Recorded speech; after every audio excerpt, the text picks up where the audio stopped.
कर्णाच्या आयुष्यातला सर्वात मोठा धक्का. ज्याला संपूर्ण आयुष्यभर सूतपुत्र म्हणून अपमान सहन करावा लागला, त्याला एक दिवस श्रीकृष्णांनी सांगितलं, तू सूतपुत्र नाहीस. महाभारताचं युद्ध सुरू होण्याच्या काही दिवस आधीची ही गोष्ट आहे. कौरव आणि पांडवांमध्ये युद्ध निश्चित झालं होतं. सगळ्यांना माहीत होतं हे युद्ध झालं तर हजारो योद्धे मृत्युमुखी पडणार. पण श्रीकृष्णांना एक गोष्ट माहीत होती. कर्ण जिवंत असेपर्यंत कौरवांची शक्ती खूप मोठी होती. तो दुर्योधनाचा सर्वात विश्वासू मित्र होता आणि अर्जुनाचा सर्वात मोठा प्रतिस्पर्धीही. म्हणून युद्ध सुरू होण्याआधी श्रीकृष्णांनी एक शेवटचा प्रयत्न केला. पण यावेळी त्यांनी दुर्योधनाला समजावण्याचा प्रयत्न केला नाही. ते थेट कर्णाला भेटायला गेले. आणि त्या गुप्त भेटीत श्रीकृष्णांनी कर्णाला असं सत्य सांगितलं की कर्णाला स्वतःच्या जन्माबद्दल जे वाटत होतं ते सगळं खोटं ठरणार होतं. श्रीकृष्ण म्हणाले, कर्ण, तू राधेय आहेस, पण तुझा जन्म तिथे झालेला नाही. तू सूतपुत्र नाहीस, तू कुंतीचा ज्येष्ठ पुत्र आहेस. कल्पना करा, ज्या पांडवांविरुद्ध कर्ण आयुष्यभर लढत आला तेच त्यांचे भाऊ निघाले. आणि मग श्रीकृष्णांनी त्याच्यासमोर ठेवली हस्तिनापूरच्या सिंहासनाची संधी. कर्ण राजा होऊ शकत होता.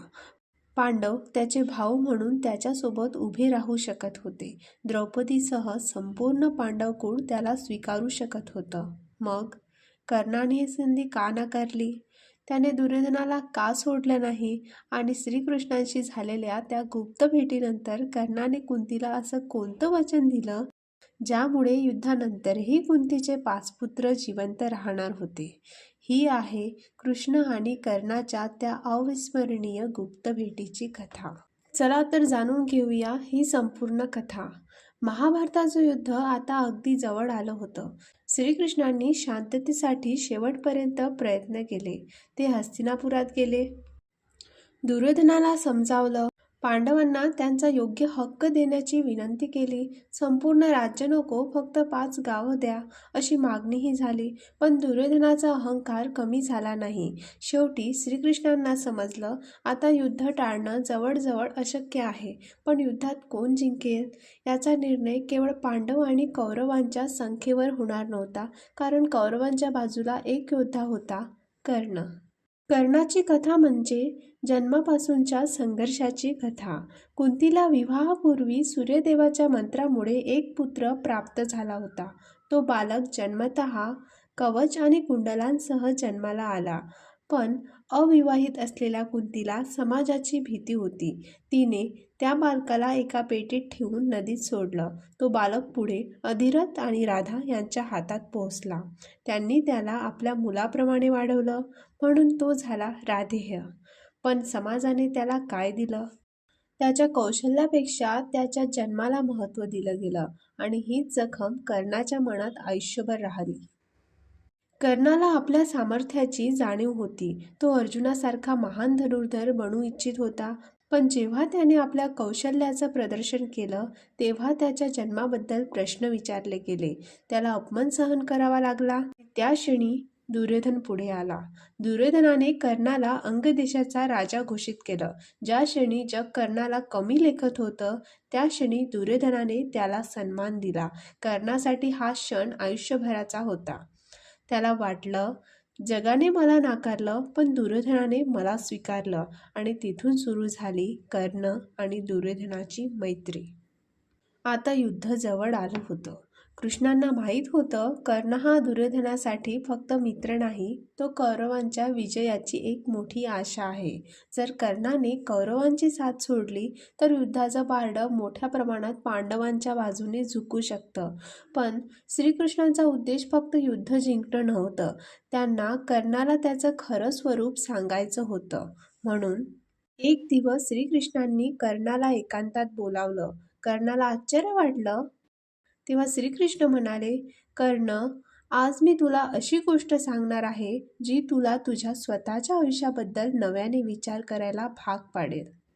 कृष्णांनी कर्णाला त्याच्या जन्माची संपूर्ण कथा सांगितली. तू राधेचा पुत्र म्हणून वाढलास, पण तुझी जन्मदाती माता राधा नाही. कर्ण शांत झाला. कृष्ण पुढे म्हणाले, तुझी जन्मदाती माता कुंती आहे. हे ऐकताच कर्णाला जणू धक्का बसला. कुंती, पांडवांची माता, जिचे पुत्र त्यांचे शत्रू होते. कृष्णांनी सांगितलं, तू पांडवांचा ज्येष्ठ भाऊ आहेस. आता कर्णासमोर त्याच्या आयुष्याचा प्रत्येक प्रसंग वेगळ्या अर्थाने उभा राहू लागला. अर्जुन, ज्याला तो आपला सर्वात मोठा शत्रू समजत होता, तो त्याचा धाकटा भाऊ होता. युधिष्ठिर, भीम, नकुल, सहदेव हेही त्याचे भाऊ होते. कर्णाच्या मनात एकच प्रश्न होता, मग मला जन्मताच का सोडलं? श्रीकृष्णांनी त्याला कुंतीची परिस्थिती सांगितली. कुंती अविवाहित होती, समाजाची भीती होती आणि म्हणून तिने नवजात बालकाला नदीत सोडलं. पण कर्णासाठी हे कारण पुरेसं होतं का?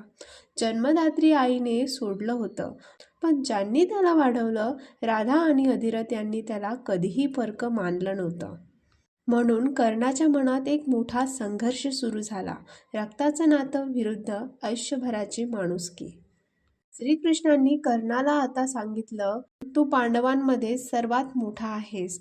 जर तू आमच्यासोबत आलास तर पांडव तुला आपला ज्येष्ठ भाऊ म्हणून स्वीकारतील. तुला राज्य मिळू शकतं, सन्मान मिळू शकतो, तुझं जन्मरहस्य जगासमोर येईल. ज्या लोकांनी तुला आयुष्यभर कमी लेखलं त्यांच्यासमोर तुझी खरी ओळख उभी राहील. श्रीकृष्णांचा प्रस्ताव म्हणजे केवळ युद्धातील पक्ष बदलण्याची ऑफर नव्हती, तो कर्णाला नवं आयुष्य निवडण्याचा मार्ग होता. एकीकडे राज्य होतं, भाऊ होते, जन्माची ओळख होती आणि स्वतःचा हक्क होता. पण दुसरीकडे दुर्योधन होता, ज्याने त्याला अंगराज बनवलं, ज्याने त्याच्यावर विश्वास ठेवला. ज्यावेळी सगळे त्याला सूतपुत्र म्हणून हिणवत होते, त्यावेळी दुर्योधनाने त्याला राजाचा सन्मान दिला. कर्णासाठी हा उपकार साधा नव्हता, तो त्याच्या संपूर्ण आयुष्याशी जोडलेला होता आणि म्हणून कर्णाने श्रीकृष्णांकडे पाहिलं. त्याच्या मनात संघर्ष होता, पण त्याचा निर्णय स्पष्ट होता. कर्णाने श्रीकृष्णांना सांगितलं की तो दुर्योधनाला सोडणार नाही, कारण दुर्योधनाने त्याला सन्मान दिला होता. कर्णाच्या दृष्टीने ज्याने मला संकटात स्वीकारलं त्याची मैत्री मी सोडू शकत नाही, ही कर्णाची निष्ठा होती. पण त्याच वेळी हीच निष्ठा त्याला एका अशा युद्धाकडे घेऊन जात होती जिथे त्याला आपला स्वतःच्या भावाविरुद्ध लढावं लागणार होतं. श्रीकृष्णांना माहीत होतं कर्णाच्या निर्णयाचा परिणाम काय होणार आहे. त्यांनी त्याला सत्य सांगितलं, पण कर्णाने आपला निर्णय घेतला होता. श्रीकृष्णांनी त्याच्यावर जबरदस्ती केली नाही, कारण श्रीकृष्ण मार्ग दाखवतात, निर्णय मनुष्य स्वतः घेतो. कर्णाने दुर्योधनाची बाजू निवडली आणि त्यामुळे कुरुक्षेत्रावर त्याला अर्जुनाशी युद्ध करावं लागलं होतं.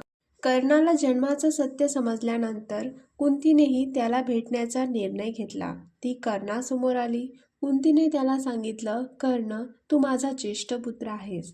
कर्णाला आता श्रीकृष्णांनी सांगितलेलं सत्य पूर्णपणे स्पष्ट झालं. पण त्याच्या मनात आईबद्दल वेदना होत्या. जर मी तुझा पुत्र होतो तर मला जन्मताच का सोडलंस? हा प्रश्न त्याच्या आयुष्यभराच्या वेदनेचा होता. कर्णाने कुंतीला पूर्णपणे स्वीकारलं नाही असं नाही, पण त्याने दुर्योधनाची साथही सोडली नाही.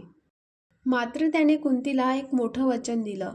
तो म्हणाला की अर्जुनाशिवाय तो तिच्या इतर पुत्रांना मारणार नाही, कारण त्याला माहीत होतं त्याचं आणि अर्जुनाचं युद्ध होणारच, दोघांपैकी एकाचा मृत्यू होणारच.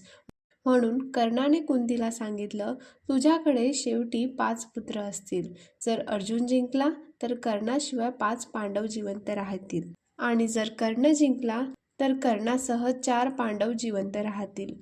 कुंतीला या वचनाचा अर्थ समजला, पण एका आईसाठी हा निर्णय किती वेदनादायक असेल.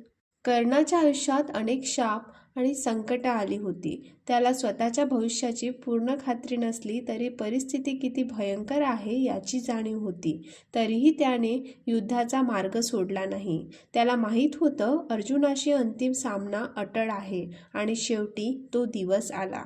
कुरुक्षेत्रावर कर्ण आणि अर्जुन आमने सामने आले. एकीकडे गांडीवधारी अर्जुन आणि दुसरीकडे सूर्यपुत्र कर्ण.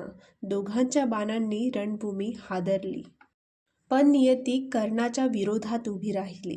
त्याचा रथ जमिनीत अडकला आणि पुढे कर्णाचा अंत झाला. महाभारत युद्ध संपल्यानंतर जेव्हा पांडवांना त्यांच्या ज्येष्ठ भावाबद्दल पूर्ण सत्य समजलं, तेव्हा त्यांना प्रचंड धक्का बसला. कारण ज्या व्यक्तीला त्यांनी शत्रू मानलं तो त्यांचा स्वतःचा मोठा भाऊ होता. कुंतीने हे रहस्य इतकी वर्ष मनात का ठेवलं याचं दुःख पांडवांना आयुष्यभर राहिलं आणि कर्णाची कथा आणखी शोकांत झाली. कर्णाच्या आयुष्यात सर्व काही होतं. असामान्य शौर्य, दानशीलता, मैत्री, स्वाभिमान, पण त्याच्या आयुष्यात एक गोष्ट कायम कमी राहिली, आपलेपणा. जन्मदात्री आईने त्याला सोडलं, समाजाने त्याला नाकारलं, पण दुर्योधनाने त्याला स्वीकारलं. म्हणून जेव्हा श्रीकृष्णांनी त्याला त्याच्या जन्माचं सत्य सांगितलं तेव्हा कर्णासमोर फक्त एक प्रश्न नव्हता, त्याच्यासमोर संपूर्ण आयुष्याचा निर्णय उभा होता.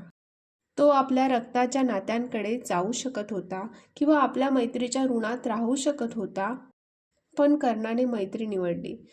पण त्या निवडीची किंमत त्याला आपल्या जीवनाची चुकवावी लागली. आणि म्हणून कर्णाची कथा आपल्याला एक कठीण प्रश्न विचारते, नातं रक्ताचं मोठं की ज्याने कठीण काळात साथ दिली त्या माणसांचं. कदाचित या प्रश्नामुळे कर्ण आजही महाभारतातील सर्वात गुंतागुंतीच्या आणि भावनिक पात्रांपैकी एक आहे. आणि श्रीकृष्णांनी कर्णाला सत्य सांगितलं, त्याला पर्याय दिला, पण निर्णय त्याच्यावर सोडला. कारण श्रीकृष्ण कोणाचंही भाग्य जबरदस्तीने बदलत नाहीत, ते फक्त योग्य मार्ग दाखवतात. जर तुम्हाला महाभारतातील अशाच भावनिक, गूढ आणि कमी माहीत असलेल्या कथा आवडत असतील तर महाभारत सार चॅनलला सबस्क्राईब करा. व्हिडिओ आवडला असेल तर लाईक करा, तुमचं मत कमेंटमध्ये नक्की सांगा आणि ही कथा तुमच्या मित्रपरिवारांसोबत शेअर करा. धन्यवाद.